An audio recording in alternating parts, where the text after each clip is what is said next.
శుభోదయం పిల్లలు. 5వ తరగతి తెలుగు పాఠ్యపుస్తకంలోని 3వ పాఠం సాలార్జంగ్ మ్యూజియం. పాఠాన్ని తెలుసుకుందామా? మరి లోపలికి పోయినాక అందరినీ ఒక దగ్గర నిలబెట్టి ఇప్పుడు మనం సాలార్జంగ్ మ్యూజియంలో ఉన్నాం. హైదరాబాద్లో ఉన్న దర్శనీయ స్థలాల్లో ఇది ఒక ముఖ్యమైన వస్తు ప్రదర్శనశాల. ఇది మూసీ నదికి దక్షిణం ఒడ్డున దార్ ఉల్ షిఫా అనే ప్రాంతంలో ఉన్నది.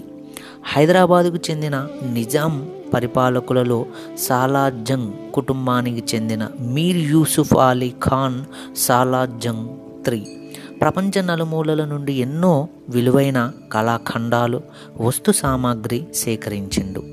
ఈయన తండ్రి, తాత కూడా కొన్ని వస్తువులు సేకరించి అన్నిటినీ భద్రపరిచారు. పిల్లలు చూడండి, లోపలికి పోయినాక అందరినీ ఒక దగ్గర నిలబెట్టి ఇప్పుడు మనం సాలార్జంగ్ మ్యూజియంలో ఉన్నాం. హైదరాబాద్లో ఉన్న దర్శనీయ స్థలాల్లో ఇది ఒక ముఖ్యమైన వస్తు ప్రదర్శనశాల. ఇది మూసీ నదికి దక్షిణం ఒడ్డున దార్ ఉల్ షిఫా అనే ప్రాంతంలో ఉన్నది.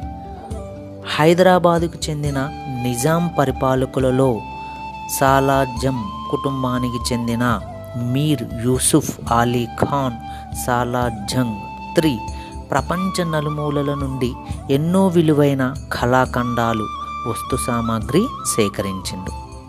ఈయన తండ్రి, తాత కూడా కొన్ని వస్తువులు సేకరించి భద్రపరిచారు. అదేవిధంగా అర్ధచంద్రాకారంగా ఉన్న ఈ మ్యూజియంను 1951 డిసెంబర్ 16న ప్రజలు చూసేందుకు తెరిచారు. భారతదేశంలో ఉన్న అతిపెద్ద మ్యూజియాలలో ఇది 3వ స్థానంలో ఉన్నది. భారత పార్లమెంటు దీనిని జాతీయ ప్రాముఖ్యత గల సంగ్రహాలయంగా గుర్తించింది. దీంట్లో మొత్తం 38 అర్రలు ఉన్నాయి. ఒక్కొక్క అర్రలో ఒక్కొక్క తీరుకు చెందిన ఎన్నో కళాఖండాలు ఉన్నాయి. వాటిలో ముఖ్యమైన వాటిని చూద్దాం.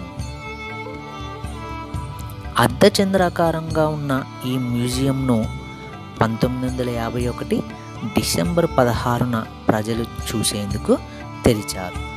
భారతదేశంలో ఉన్న అతిపెద్ద మ్యూజియాలలో ఇది 3వ స్థానంలో ఉన్నది. భారత పార్లమెంటు దీనిని జాతీయ ప్రాముఖ్యత గల సంగ్రహాలయంగా గుర్తించింది. దీంట్లో మొత్తం 38 అర్రలున్నాయి. ఒక్కొక్క అర్రలో ఒక్కొక్క తీరుకు చెందిన ఎన్నో కళాఖండాలున్నాయి. వీటిలో ముఖ్యమైన వాటిని తర్వాతి తరగతిలో తెలుసుకుందాం. శుభం.